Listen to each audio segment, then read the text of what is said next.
د افغانستان اسلامي ملت له بیا واکمنېدو وروسته د هیواد د مالي او بانکي نظام د پیاوړتیا لپاره بیلابیل اقدامات ترسره شوي دي. د اسلامي مرتویان مولوي ذبیح الله مجاهد وایي چې افغانستان بانک د تیر یو کال په ترڅ کې د اغېزناکو پولي پالیسیو او د اسعارو د بازار د منظم مدیریت له لارې د افغانۍ دوامداره ثبات ساتلی دی. د نوموړي په وینا په لومړي ځل د افغانۍ د نغدو پیسو ګردشت 407 میلیارد افغانیو ته رسیدلی چې د تیر کال په پرتله 6% زیاتوالی ښیي. د په وینا بانکي خدمتونه د پخوا په پرتله چټک، اسانه او د خلکو لپاره د لاسرسي وړ شوي دي.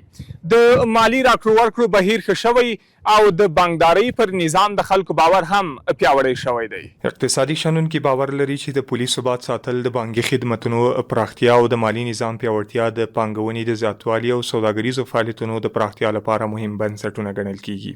د دوی په وینا هر څومره چې د خلکو باور پر بانکي نظام زیات شي، هماغومره به اقتصادي راکړې ورکړې منظمې او د هیواد اقتصادي وضعیت په لا پیاوړی شي. کله په بازار کې یا د هیواد په کچه په مختلفو سیمو کې یا د افغانستان په ټولو سیمو کې چې کله افغانۍ اخیستل کیږي، ورکول کیږي، معاملات په ترسره کیږي، په ورځني بازار کې کارول کیږي او هغه د هیواد په کچه د یو کال نه تر بله کاله پورې 6% پراختیا ومومي، معنای څو شیونه دي. یو معنا دا ده چې دا د بهرنیو اسعارو په مقابل کې ثبات پیدا کړی.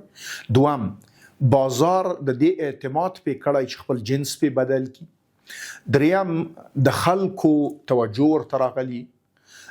څلورم، د هر ډول معاملې لپاره په داسې اعتماد شوی دی چې د په ځای د دې چې ترې تېښته وشي په ادلون بدلون کې په دې باندې اعتماد شوی کارول شوی، نو ځکه یې د یو کاله تر بله کاله پورې 6% پراختیا رامنځته شوې ده. دا په خپله د افغانۍ قوت ښیي. د سیمې په کچه د نورو اسعارو سره سړی پرتله کی تر ټولو په ښه ځای کې سړی بللی شي.